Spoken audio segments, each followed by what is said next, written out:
año 2007, 2008, cuidado si un chin más, el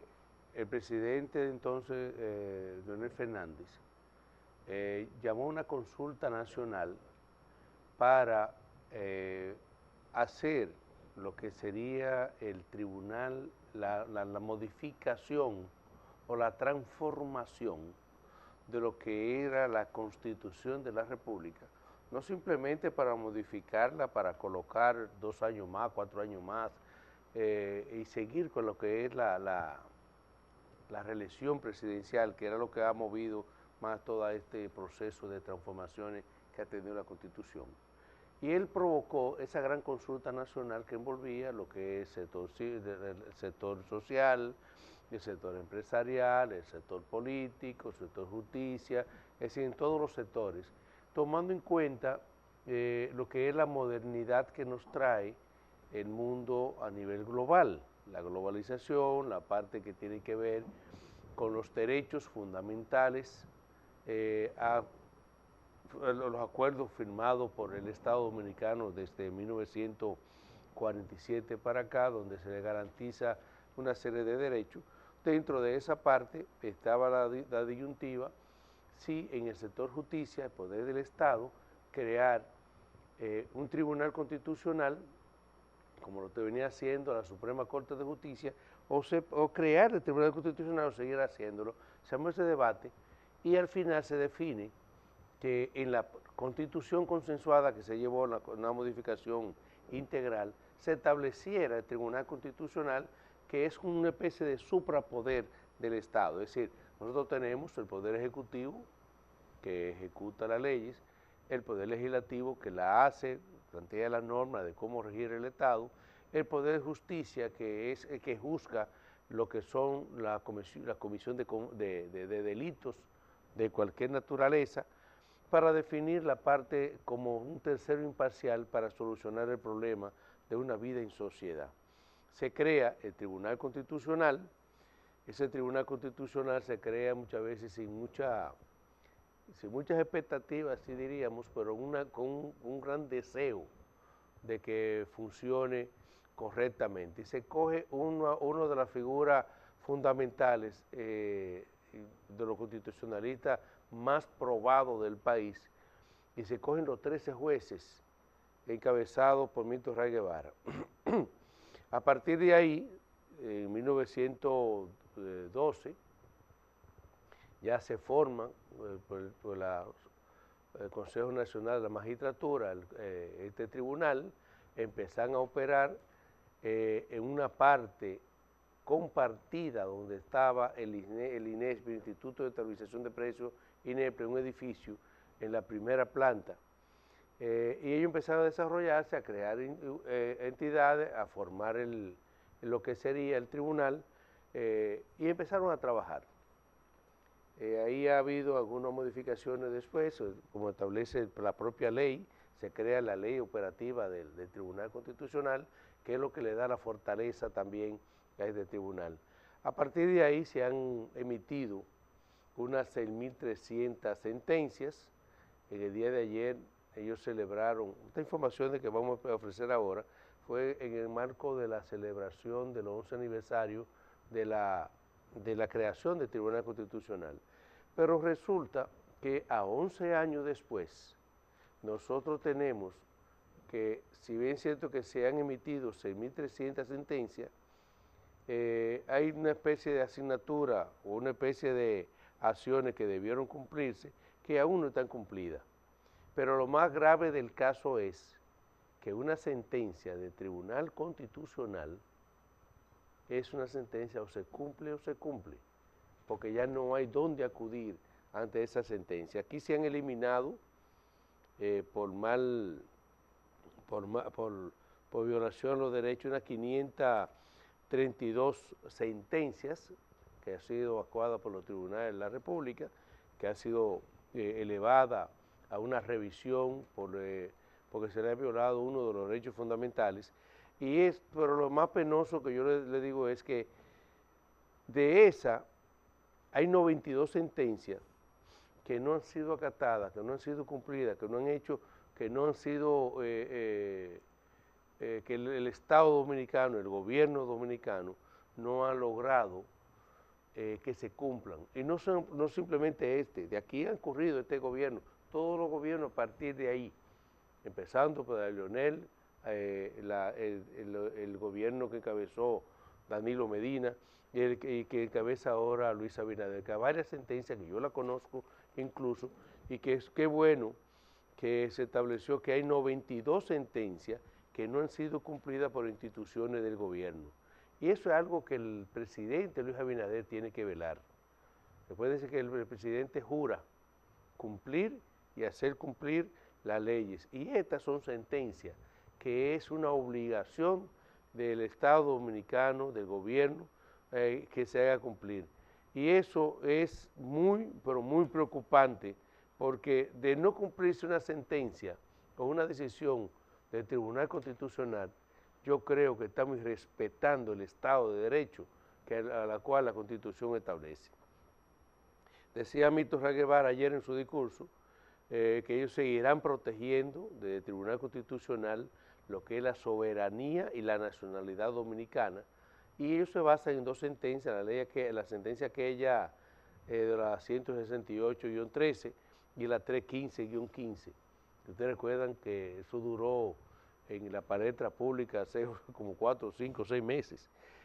Insistió la parte de respeto como único el himno nacional, proteger y reconocer los derechos fundamentales, que ha sido la parte básica que ha tenido esta Constitución, en la cual tiene como 20 o 30 artículos para proteger todos los derechos de las personas, que antes no ocurría. Aquí ocurría la libertad de expresión, quizá el derecho al honor y otra parte de derecho. Por aquí usted tiene consagrado el derecho al deporte, el derecho a la cultura, el derecho al ocio, el derecho a la libertad de expresión y difusión de pensamiento, a la protección de su imagen, de su fotografía. Una serie de derechos que son extraordinarios y que son respetados. Defender la cultura del patrimonio cultural e histórico nacional, prevenir los sobornos a nivel interno para poder hacia afuera con la certificación del sistema de gestión antisoborno y la norma internacional ISO 37001 que elimina la práctica fraudulenta. Eso viene a conllevar a reducir lo que sería lo que es la corrupción en el Estado mismo, si se aplica a todos estos casos. Tenemos 58 casos con ineficiencia de gobierno central, la unidad de seguimiento de ejecución de sentencia, esa unidad que crea el Tribunal Constitucional le permite a la gente que cuando emite una sentencia, esa sentencia se le dé seguimiento hasta su cumplimiento. Y de ahí que se sale de que hay 92 sentencias que no han sido cumplidas. Yo creo que el trabajo que viene desarrollando el Tribunal Constitucional en el desarrollo de sus 11 años ha sido muy fructífero, con sus altas y sus bajas, pero en la parte que tiene que ver con el cumplimiento, yo creo que nosotros debemos ponerle atención. Nosotros, en principio, firmamos un acuerdo como colegio, o sea, la razón yo era presidente del colegio en el 2009 al 2013, y en el 2012 nosotros firmamos un acuerdo con el Tribunal Constitucional, llevamos lo que era la instrucción a través de diplomados a nivel nacional e internacional para concientizar a los periodistas sobre el deber, como compromiso social que tenemos los periodistas, de decirle a la gente, mire, esos son sus derechos, lea la Constitución, busque sus derechos, defiéndalo y haga que se defiendan los derechos hacia la gente. Por eso nosotros aquí publicamos, si ustedes se dan cuenta, todas las violaciones que entendemos que violan el derecho a la integridad, a la dignidad de la persona, lo publicamos. Y los famosos videitos que nosotros colocamos al final de este programa, de cada programa siempre, es para que ustedes vean cómo se violan los derechos a la gente. Y estamos tratando desde este programa, desde cualquier estamento donde nosotros estemos, tanto Alexander, porque lo ha hecho como ha sido director de medios, y nosotros a través de las organizaciones gremiales defendemos los derechos de la gente, el derecho a la Constitución. Y algo muy, muy importante que se aprobó, creo, en 2013 o 2014, si no recuerdo, es que en el currículum de las escuelas y las universidades, básicamente las escuelas primarias, se incluya una materia que indique sobre el conocimiento de la Constitución en cada materia, en cada escuela, en cada ciclo, primario, secundario, universitario y hasta de los posgrados. ¿Por qué? A medida que nosotros no conocemos nuestro derecho, nunca lo vamos a exigir. Nunca lo vamos a exigir. Si nosotros conocemos nuestro derecho a la circulación, el derecho a la vida, el derecho a la libre expresión, el derecho a elegir y ser elegido, que es lo que están discutiendo ahora en el Congreso Nacional, los congresistas para la ley electoral, que es un derecho fundamental extraordinario, el derecho a la información, ser y estar informado, que es un derecho que tienen todos los ciudadanos, que está en el artículo 49 de la Constitución, el derecho al respeto a la dignidad, el respeto, el derecho al buen nombre, el derecho a la nacionalidad, todos esos derechos están contenidos aquí en la Constitución, el derecho a la cultura, que usted tiene derecho a que el Estado facilite la cultura, usted tiene derecho a circular sin que nadie lo moleste, usted tiene el derecho a hacer lo que usted considere con esa libertad en la parte de justicia, el habeas corpus, el habeas datas, y una serie de derechos que manda la Constitución, que manda a que se rijan por algunas leyes que aún no están consagradas y no están aprobadas por el Congreso Nacional, pues es para proteger el derecho. Básicamente la otra parte que está también aquí un derecho, que es el derecho a la vida, que es una de las discusiones del Código Penal. Ese Código Penal viene a solucionar una cantidad extraordinaria de derechos que son derechos ciudadanos, que no lo tenía antes la Constitución tan específico. Y yo creo que esas asignaturas que debe darse en las universidades,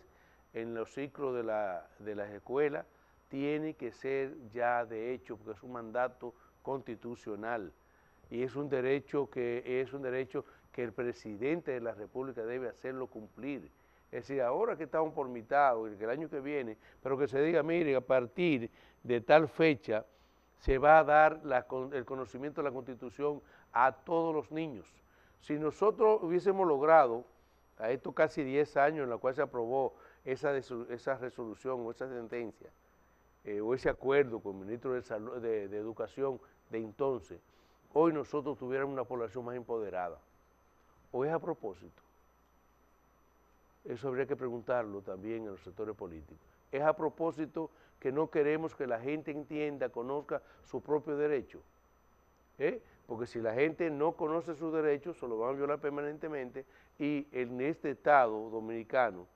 si no se respetan las decisiones de los tribunales, las decisiones del Tribunal Constitucional, vamos caminando a como está pasando aquí en nuestro vecino de Haití, que eso ni lo quiera Dios.